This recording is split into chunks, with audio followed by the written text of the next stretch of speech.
Hi అండి.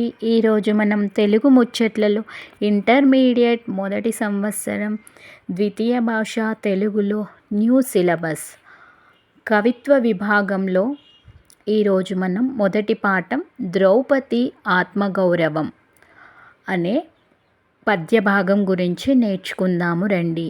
ఈ ద్రౌపది ఆత్మగౌరవం అనే పాఠాన్ని రచించింది తిక్కన సోమయాజి. ముందుగా కవి పరిచయం విందాము రండి. పాఠ్యభాగం ద్రౌపది ఆత్మగౌరవం. శ్రీమదాంధ్ర మహాభారతం విరాట పర్వం ద్వితీయాశ్వాసం నుండి గ్రహించబడింది. తిక్కన సోమయాజి 13వ శతాబ్దం వాడు. నెల్లూరును పరిపాలించిన మనుమసిద్ధి ఆస్థాన కవి. మహాభారతంలో విరాట పర్వం నుండి స్వర్గారోహణ పర్వం వరకు 15 పర్వాలు తిక్కన ఆంధ్రీకరించాడు. ఈయన రచనలు: నిర్వచనోత్తర రామాయణము, విజయసేనం అంటే ప్రబంధం, కృష్ణ శతకం, కవి సార్వభౌమ ఛందస్సు. తిక్కన సోమయాజి యొక్క బిరుదులు: కవిబ్రహ్మ, ఉభయ కవిమిత్రుడు. ఈయన యొక్క సమకాలికులు: కేతన, మారణ. తిక్కనది నాటకీయ శైలి, తెలుగుదనం ఉంటుంది. రసాభ్యుచిత బంధం కనిపిస్తుంది. వర్ణనా నైపుణ్యం, పాత్ర పోషణ, పాత్రల మనోభావాల చిత్రీకరణ కనిపిస్తుంది.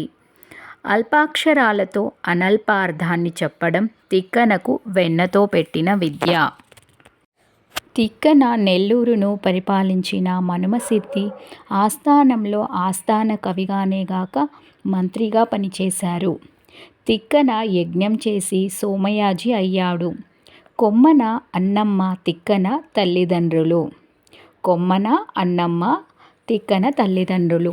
తిక్కన సమకాలికుడు, శిష్యుడు అయిన మారణ దశకుమార చరిత్రను రచించాడు. విభాగ నేపథ్యం విందాము రండి. మాయాజూదంలో ఓడిపోయిన పాండవులు 12 ఏండ్ల అరణ్యవాసం, 1 ఏడాది అజ్ఞాతవాసం గడిపేందుకు అంగీకరించి అరణ్యాలకు వెళ్ళారు. అరణ్యంలో పాండవులను కష్టాలకు గురిచేసేందుకు దుర్యోధనుడు అనేక ప్రయత్నాలు చేశాడు. కానీ ఫలితం లేకపోయింది.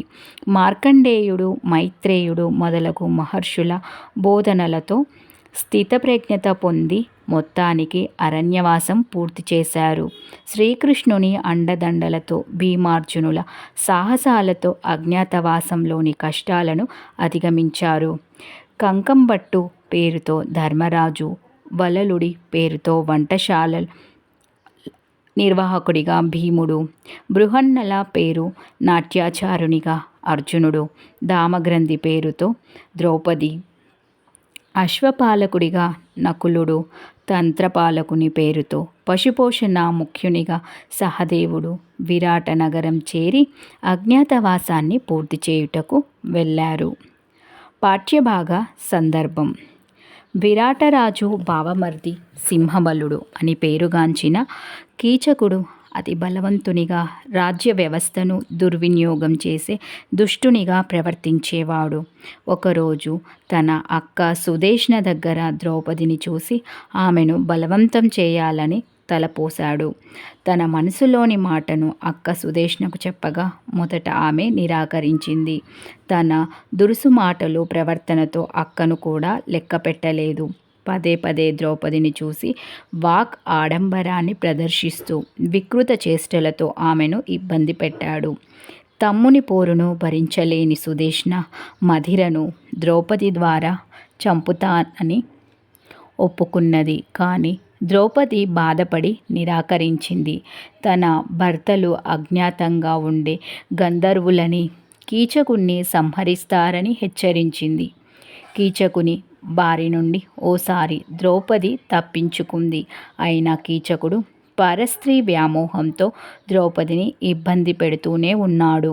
రహస్యంగా భీమునికి విషయం చెప్పి ద్రౌపది విలపించింది. అప్పటికే అనేక అవమానాలు పడి క్రోధావేశంతో ఉన్నాడు భీముడు. అజ్ఞాతవాసం నుండి బయటపడి తమకు ఇబ్బంది కలుగుతుందని సంశయించిన రహస్యంగా కీచకవధ చేస్తానని ద్రౌపదికి మాట ఇచ్చాడు. కీచకుని నర్తనశాలకు రప్పించమని సూచించాడు. అక్కడే దుర్మార్గుడై పరస్త్రీ వ్యామోహంతో దుశ్చర్యకు పాల్పడుతున్న కీచకుణ్ణి మారువేషంలో ఉన్న భీముడు వధించాడు. ఇప్పుడు మనం పాఠ్యభాగ సారాంశాన్ని తెలుసుకుందాము రండి.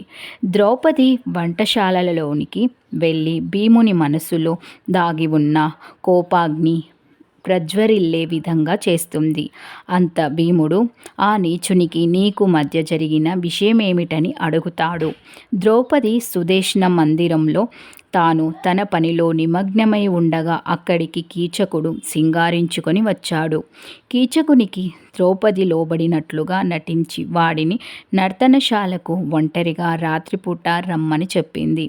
మూర్ఖుడైన కీచకుడు వస్తానని చెప్పి సంతోషంతో వెళ్ళాడు. ఆ మాటలు విని భీముడు అధిక సంతోషంతో పొంగిపోయాడు. భూమండలం కంపించగా, ఆకాశం అల్లాడగా, దిక్కులు పిక్కటిల్లగా, కులపర్వతాలు వణకగా, సముద్రాలు కల్లోలితం కాగా, నా క్రోధం సఫలమయ్యేటట్లు చిత్రవధ చేసే నేర్పరితనాన్ని ప్రదర్శించి నా రౌద్ర రూపాన్ని ఆ కీచకునికి ప్రత్యక్షం చేస్తానని ద్రౌపదితో భీముడు పలికాడు. అంతేగాక, ద్రౌపది, నీవు చెప్పిన విషయాన్ని మనసులో ఉంచుకొని ఓపినంత వరకు రహస్య పద్ధతిని భద్రంగా కాపాడుతూ తగిన ఉపాయంతో కీచకుణ్ణి చంపేస్తానని భీముడు ద్రౌపదితో పలికాడు. భీముడు తన నడకలో భేదమేమీ లేనట్లుగా, యుద్ధానికి పోయే ఉత్సాహం కొద్దిగా కూడా బయటపడకుండా, తన కోపావేశం బయటివారు తెలిసికొనలేకుండా గంభీర పరాక్రమమూర్తి వహించి నర్తనశాలకు వెళ్ళాడు.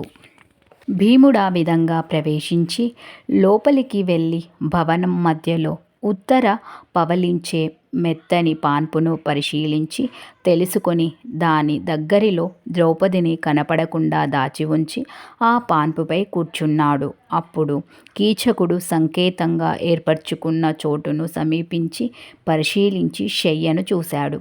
కీచకుడు భీముని శరీరంపై చేయివేసి మాలిని అనుకొని గగుర్పాటు చెందిన శరీరం కలవాడే మన్మథ భావాలు మనసులో ఉప్పతిల్లే సమయంలో తటాలున లేచిన భీముడు కీచకుని మనస్సు కలత చెందేటట్లు అట్టహాసం చేసి తన భుజబలం చేత అతని తలపట్టి వంచగా కీచకుడు బల పరాక్రమాలను కూడగట్టుకొనెను.